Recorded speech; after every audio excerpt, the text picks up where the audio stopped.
ने सदर ट्रंप से डेडलाइन 2 हफ्ते बढ़ाने की अपील की। सदर ट्रंप से दरखास्त है कि मोहलत में 2 हफ्ते की तौसी करें। शहबाज शरीफ की जानिब से ऐसा कहना है। वजीर आजम की उन्होंने कहा है कि अमन अमल को मौका देने के लिए मोहलत में तौसी की यह दरखास्त है। वजीर आजम पाकिस्तान ने ईरान से आबनाए हुर्मुज़ खोलने की भी अपील की है। तो वजीर आजम पाकिस्तान ने सदर ट्रंप से डेडलाइन 2 हफ्ते बढ़ाने की अपील की है। आपको यह भी बताते चले कि सदर ट्रंप की जानिब से जो डेडलाइन दी गई है वो बताया यह जा रहा है कि 5 घंटे जो है उसमें बाकी रह चुके हैं, लेकिन वजीर आजम पाकिस्तान शहबाज शरीफ ने उसको 2 हफ्ते बढ़ाने की अपील की है। सदर ट्रंप से दरखास्त है कि मोहलत में 2 हफ्ते की तौसी करें। शहबाज शरीफ का ऐसा कहना। बिल्कुल बड़ी और अहम खबर है। वजीर आजम पाकिस्तान मियां मोहम्मद शहबाज शरीफ की सदर ट्रंप से डेडलाइन 2 हफ्ते बढ़ाने की अपील। सदर ट्रंप से दरख्वास्त है कि मोहलत में 2 हफ्ते की तौसी करें। वजीर आजम की अमन अमल को मौका देने के लिए मोहलत में तौसी की दरख्वास्त। वजीर आजम पाकिस्तान की ईरान से आबनाए हुर्मुज़ खोलने की अपील। ईरान खैर सगाली के तौर पर 2 हफ्ते के लिए आबनाए हुर्मुज़ खोले। वजीर आजम मियां मोहम्मद शहबाज शरीफ की जानिब से अपील की गई है। खित्ते में देरपा अमन के लिए जंग बंदी नागुज़ीर करार। तो पाकिस्तान सालिसी की कोशिश कर रहा है और कोशिश ये भी कर रहा है कि अमेरिका और ईरान दोनों टेबल पर आए, बैठकर बात करें ताकि खित्ता जो है वो कशीदगी से बच जाए। इसी पर बात करेंगे। सुमेरा खान हमें ज्वाइन कर चुके हैं। सुमेरा, वजीर आजम की तरफ से डेडलाइन 2 हफ्ते बढ़ाने की अपील और इसके अलावा जो पाकिस्तान जिद्दोजहद कर रहा है, सालिसी की जो कोशिश कर रहा है वो पूरी दुनिया के सामने है। आप क्या अपडेट करेंगी? जी बिल्कुल, ये बहुत अहम ट्वीट है और शहबाज शरीफ वजीर आजम पाकिस्तान की जानिब से उनका ये कहना है कि डिप्लोमेटिक एफर्ट्स जो है जो कि पीसफुल पुरअमन सेटलमेंट की तरफ जाना चाहिए, जिनको ongoing war in the middle east, और उस हवाले से उन्होंने हवाला दिया ट्वीट में बाकायदा कि जंग की तरफ जा रहा है खित्ता और जंग की तरफ जाने से बचाने के लिए उसको डिप्लोमेटिक एफर्ट्स को जो कि अमन की सेटलमेंट को ला सकते हैं वो स्ट्रांगली उसको वो करते हैं, इंडोर्स करते हैं और वो चाहेंगे कि सब्सटेंटिव रिजल्ट्स के लिए जो कि फ्यूचर में हम हासिल कर सकते हैं हमें डिप्लोमेटिक एफर्ट्स की तरफ जाना चाहिए और allow diplomacy to run its course. I earnestly request President Trump to extend the deadline for 2 weeks के प्रेसिडेंट ट्रंप जो है वो इसके ऊपर लाजमी सोच और विचार करें और ये 2 हफ्तों की डेडलाइन एक्सटेंड की जाए। पाकिस्तान का उन्होंने जिक्र किया है कि वो अपनी तमाम तर मुखलिसाना कोशिशों के साथ ईरानी भाइयों से भी दरख्वास्त करेगा कि स्ट्रेट ऑफ हुर्मुज़ जो है उसको खोल दिया जाए और 2 हफ्तों के लिए एज अ गुडविल जेस्चर, और इससे खित्ते के अंदर एक अमन के पैगाम के तौर पे एक मजबूत सिग्नल जाएगा। बिल्कुल, ये तो उन्होंने ईरान से भी की है। साथ ही साथ उन्होंने कहा है कि हम तमाम मुत्तहारिफ फरीकों पर भी जोर देते हैं कि वो हर जगह 2 हफ्तों के लिए जंगबंदी करें ताकि सिफारतकारी को जंग के हतमी खात्मे तक पहुंचने का मौका मिल सके जो खित्ते में तवील मुद्दती अमन और इस्तेहकाम की मफाद में है। इस हवाले से भी बताइए क्या अपडेट्स आपके पास सामने आई हैं? देखिए, जिन उन्होंने वॉरिंग पार्टीज का जिक्र किया है उसमें अगर मैं जिक्र करना चाहूँ तो यकीनन उसमें सबसे बड़ा नाम आता है यमन में हौसीस का, क्योंकि आपने अभी सुना होगा स्ट्रेट ऑफ हुर्मुज़ के बाद जो सेकंड चोकिंग पॉइंट की जिसके ऊपर बहुत ज्यादा कंसर्न शो किया जा रहा था वो बाबुल मंदेब है और बाबुल मंदेब जो है वो इंटरनेशनल शेल्फ वाटर्स में आता है यमन के हौतीस के, और यमन के हौतीस को भी ईरान की तरफ से काफी स्ट्रॉन्ग बैकिंग और सपोर्ट हासिल है। अगर वो इसको भी बंद करते हैं तो यकीनन दुनिया और पूरा खास तौर पे ये खित्ता कॉरिस्पॉन्डिंग खित्ता जिसमें हम भी आते हैं शेल्फ वाटर्स के इस्तेमाल के हवाले से, यकीनन इसमें बहुत ज्यादा चैलेंजेस पैदा हो जाते। इसलिए शहबाज शरीफ ने इस एक ट्वीट में ईरान और अमेरिका के साथ साथ उन तमाम तर ग्रुप्स को भी रिक्वेस्ट की है कि जो इस वक्त किसी भी तरफ जंग को ज्वाइन करने के लिए तैयार हैं, और इसके अंदर एक एक्सटेंडेड लेवल तक इजराइल की भी बात की जा सकती है, और क्योंकि इजराइल के सब मुतवातिर हमले जो है लबनान पर जारी हैं और लबनान में भी इस वक्त सूरत हाल, इंसानी सूरत हाल जो है वो बहुत मखदूश है। तो इस वक्त इस तमाम तर मिडल ईस्ट के अलावा फार ईस्ट की भी बात की जा रही है। ठीक है सुमेरा, आप हमारे साथ रहेगा। जॉन, वापस आपकी तरफ आते हैं। अब यकीनन ये जो ट्वीट हम अपने नाज़रीन को बता रहे थे आपने भी सुना होगा, वजीर आजम पाकिस्तान ने रिक्वेस्ट किया अमरीकी सदर से भी और बिल्कुल ईरान से भी यही जो है रिक्वेस्ट किया है। पाकिस्तान की सालिसी की कोशिशें जो हम चाहते हैं कि टेबल टॉक हो, बैठ के बात की जाए, ओवरऑल आप कैसे देखते हैं? स्पेसिफिकली अगर मैं पाकिस्तान की कोशिशों की बात करूँ तो बहुत अच्छा किरदार पाकिस्तान ने अभी तक निभाया है। बहुत अच्छा कर रहा है कि वो कोशिश कर रहा है कि परमानेंट सीज फायर हो, और ईरान के जो कंसर्न है वो यही हैं कि कोई भी सीज फायर अगर हो या कोई भी जंगबंदी हो तो वो परमानेंट लेवल पे हो। तो उम्मीद है इंशाल्लाह कि अमेरिका भी इस चीज़ के अंदर कंसिडर करेगा और प्रैक्टिकल स्टेप्स दिखाएगा जिसके ऊपर ईरानियों को भी भरोसा है कि आइंदा दोबारा वो जंग जो है वो नहीं करेंगे, क्योंकि ईरानियों के लिए बड़ा ट्रस्ट डेफिसिट है क्योंकि स्ट्रेट ऑफ हॉर्मुज उनका अकेला एक स्ट्रेटेजिक इंटरेस्ट है किया है इस जंग के अंदर। और उसको मेरे ख्याल में अच्छा होगा अगर अमेरिका वहां से कोई प्रैक्टिकल गारंटी शो करे इसके बराबर के ईरान उसको खोल दे। बहुत अच्छा, बहुत हद तक बहुत अच्छा कदम है ये, जो हमेशा से पाकिस्तान ने लिया और अभी भी पाकिस्तान ले रहा है। इंशाल्लाह उम्मीद है कि आगे भी लेगा लेगा पाकिस्तान कदम। तो इंशाल्लाह देखते हैं इसके ऊपर क्या होता है। Let's hope for the best. और अमेरिका की साइड से जो अच्छा जॉन, permanently- जिस तरह से हम लोग बात कर रहे हैं कि वज़ीर आज़म शहबाज शरीफ ने ना सिर्फ अमेरिका से रिक्वेस्ट की है बल्कि ईरान से भी रिक्वेस्ट की है कि आपने हुर्मुज़ को खोल दिया जाए। यकीनन आपने हुर्मुज़ जब से बंद हुआ है तो पूरी दुनिया में बहुत ज़्यादा नुकसानात हमने देखे हैं, मईशत को बहुत ज़्यादा नुकसान पहुंचा है, तो ओवरऑल इसके तो बुरे असरात हो रहे हैं। तो अगर ईरान जो है वो भी अगर पाकिस्तान की बात मान ले तो इसमें भी कोई मुज़ायका नहीं है। देखें, बात सारी ये है कि लेट सपोज अभी ईरान बंद कर देता है, मैं कहता हूं आज ईरान बंद कर देता है, क्या कोई गारंटी है कि अमेरिका दोबारा अटैक नहीं करेगा ईरान के ऊपर इस सीज फायर के अंदर या आगे जाके? तो ये सवाल मेरे ख्याल में सबसे ज्यादा इंपॉर्टेंट है, क्योंकि 27 फरवरी तक तो ये खुला हुआ था जो स्ट्रेट ऑफ हॉर्मुज था। और देखें मुआहदे बिल्कुल होते हैं कागजी बुनियाद पे और अल्फाजों में भी होते हैं, वर्बली भी होते हैं, लेकिन उसके अंदर हमें नजर आया है कि पहले भी लबनान के अंदर और गाजा के अंदर मुज़ाकरात हुए और उन्होंने वहां पे भी अटैक्स किए, और यहाँ पे भी अभी जब मुज़ाकरात हो रहे थे ईरान के अंदर तो उन्होंने दोबारा अटैक्स किए। तो ईरान को ये बावर कराना आई थिंक जरूरी है कि ये जो अमेरिका करेगा वो परमानेंट सोल्यूशन की तरफ जाएगा, ना कि temporarily Iran straight of Hormuz खोल दे। क्योंकि ये तो अमेरिका से पूछना चाहिए कि उसने अटैक क्यों किया इन द फर्स्ट प्लेस।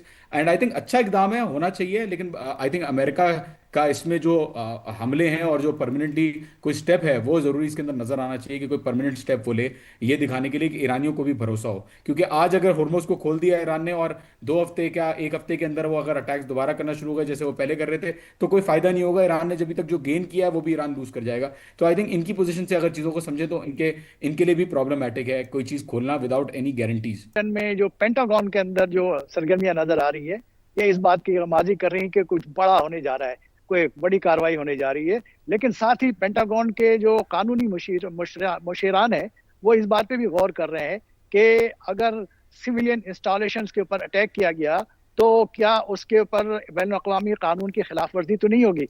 आमतौर पर देखा गया है कि अमरीकी अफवाज बैनुल-अक़वामी कवानीन का ख्याल करती हैं। खासकर जब ईरान पर अटैक किया था एक स्कूल के ऊपर और वहाँ तालिबात हिलाक हुई थी, उस पर पूरी दुनिया से उनको तनकीद का सामना करना पड़ा था। खुद अमेरिका के अंदर जो उनके पार्लियामेंट है और अपोजिशन ने काफ़ी ज़्यादा तनकीद की थी हुकूमत के ऊपर। लिहाजा इस वक्त जो माहिरीन है, कानूनी माहिरीन इस बात का जायजा ले रहे हैं कि सिविलियन इंस्टॉलेशन के ऊपर कार्रवाई के बाद के नतीजे में क्या सूरत हाल पैदा होगी और उसके कानूनी जवाब क्या पेश किया जा सकेगा। लेकिन इस वक्त तो बकिया दूसरी तरफ हम देखते हैं कि मुकम्मल तैयारियां हैं। ऐसा लगता है कि किसी वक्त भी वो जैसे डेडलाइन गुजरने के बाद वहाँ पे हमलों का आगाज हो जाएगा और उसके बाद, लेकिन इसके बावजूद दूसरी तरफ से ये भी तवक्को की जा रही है कि सदर ट्रंप बिल्कुल आखिरी वक्त में फिर कोई डेडलाइन दे देंगे और वो कहेंगे कि फिर मजीद मोहलत दी जाती है और अपने जो अमेरिका की शराइत है उसके ऊपर ईरान बातचीत करने के लिए तैयार हो। कुछ भी कहा जा सकता है। ठीक है, असफर, जिस तरह से आपने कहा कि डोनाल्ड ट्रंप साहब की पर्सनैलिटी भी ऐसी है कि वो बहुत ही अनएक्सपेक्टेड पर्सन है कि मतलब उनसे कुछ भी आप एक्सपेक्ट जो है वो नहीं कर सकते, वो कुछ भी कर सकते हैं। तो हो सकता है कि कुछ भी हो जाए, या तो तोसी भी कर दी जा सकती है या फिर कोई सख्त किस्म का जो है कदम भी उठाया जा सकता है। जॉन, मैं आपकी तरफ आऊंगी, चूंकि अब बात हो रही है कि जंगबंदी की जाए या मुआहिदा हो जाए जो डेडलाइन दी गई है उसके अकॉर्डिंगली, तो मुमकिन जंगबंदी मुआहिदे की मैं चाहूंगी कि जरा आप शराइत बताइए कि क्या हो सकती है, खासतौर पर अगर ये किसी वसी इलाकाई तनाज़े से जुड़ा हुआ है। देखिए, मेरे ख्याल में जहां तक स्ट्रेट ऑफ हॉर्मुज की बात रहती है, इसको खुलवाने के लिए मेरे ख्याल में अमरीकियों को कुछ ना कुछ इकदाम प्रैक्टिकली, फॉर एग्जांपल बेसिस के ऊपर से, या तो वो जो है वो आई नो एक दिन का प्रोसेस नहीं है, लेकिन आप इसके अंदर एक चीज़ कमिटमेंट कर लें कि बेसिस फॉर एग्जांपल खाली करेंगे, या फॉर एग्जांपल सैंक्शंस जो है वो रिवर्स कर लें। और जो मज़ामती गिरोह हैं, जितने भी मज़ामती गिरोह हैं फ़लस्तीन में, लबनान में, यमन में, इराक में, उनके ऊपर हमले बंद कर दें।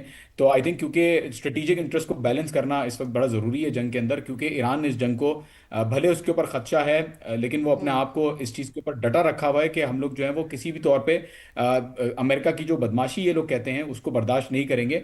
तो बिल्कुल इसके अंदर अच्छी बात होगी अगर यहाँ से दोनों साइड से, फॉर एग्जांपल शहबाज शरीफ साहब ने जैसे कहा कि वहां से भी अमेरिका की तरफ से कोई चीज़ आए और यहाँ से भी ईरान की तरफ से भी स्ट्रेट ऑफ हॉर्मुज खोला जाए, तो परमानेंट लेवल पे अगर कोई चीज हो तो मेरे ख्याल में आगे जो है वो ईरानी बात बढ़ाएंगे, क्योंकि बिल्कुल टेम्परेरी वो जॉन, आप सीज दुरुस्त फायर कह रहे हैं, के परमानेंट इसका हल होना चाहिए, गारंटी भी लाजमी होनी चाहिए। साथ रहिएगा, अभी अहम खबर के जरिए अमेरिका से पैगामात का तबादला जारी है।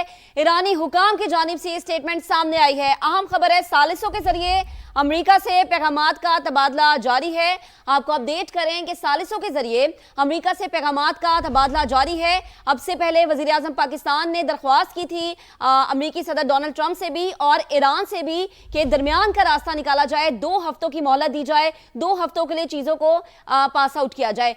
सुमेरा हमारी रिपोर्टर हमारे साथ मौजूद है। सुमेरा, यकीनन पाकिस्तान इस हवाले से बहुत ज्यादा मरकज़े निगाह बना हुआ है और पाकिस्तान का किरदार भी बहुत आम है। तलत हुसैन साहब भी हमारे साथ मौजूद है, एंकर पर्सन, उनसे भी बात कर लेते हैं। तलत साहब बेहद शुक्रिया। तलत साहब, अब चूंकि कहा जा रहा है कि सालिस जो है वो उनसे बातचीत जारी है और यकीनन वो किरदार भी अदा करेंगे, मैं चाहूंगी कि जरा इस पर रोशनी डालिए कि ये सालिस जो हैं वो किन मुमालिक या इदारों पर मुश्तमिल हो सकते हैं।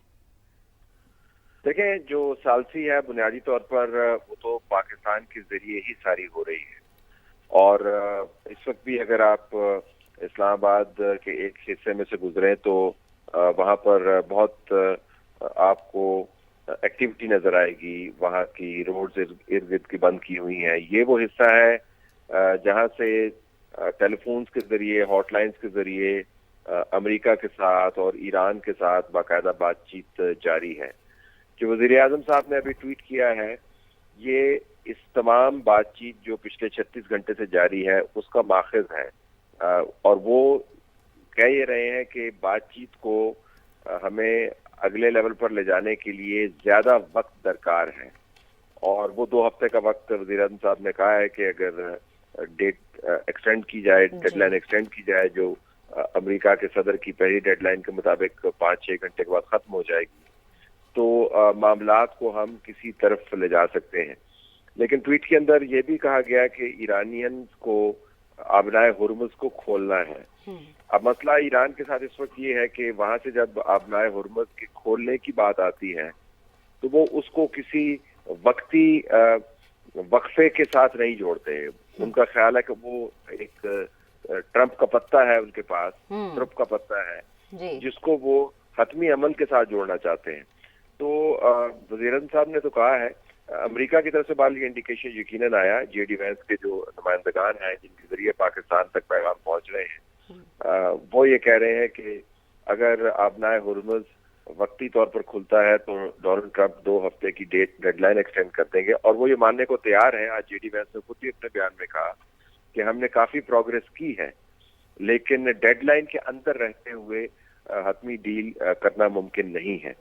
तो इस वक्त सारी नजरें जो हैं वो वाशिंगटन की तरफ लगी हुई हैं और ईरान से अगर रद्द-ए-अमल इसका मुस्बत आता है कि वो आबनाए हुर्मुज को किसी तरीके से खोलता है तो डेडलाइन एक्सटेंड होती है, तो फिर मेरे ख्याल में आपके सामने एक अमन की अच्छी सूरत हाल बनती हुई नजर आएगी। और तलत साहब, ये जरूरी भी है क्योंकि खित्ता जिस कशीदगी की लपेट में है, कोई भी मुल्क उसका मुतहम्मिल नहीं हो सकता। मुआशरी तौर पे बहुत ज्यादा नुकसान उठा रहा है हर मुल्क। सिर्फ अगर मैं पाकिस्तान की बात करूं तो सिचुएशन भी आपके सामने है। आपने हुर्मुज एज यू सेड के एक तुर्क का पत्ता है ईरान के पास। आपको लगता है कि इतनी आसानी से वो इस बात पे राजी हो जाएगा कि 2 हफ्ते के लिए खोल दी जाए, जबकि उसका मेन पॉइंट ही ये था कि हमें गारंटी दी जाए दोबारा से हमला नहीं होगा, नुकसानात का अजाला किया जाए। तो डू यू रियली थिंक कि इतना आसान लग रहा है? देखें, मुश्किल बहुत है। जिस तरह मैंने इस तमाम ट्वीट के अंदर जो मुश्किल तरीन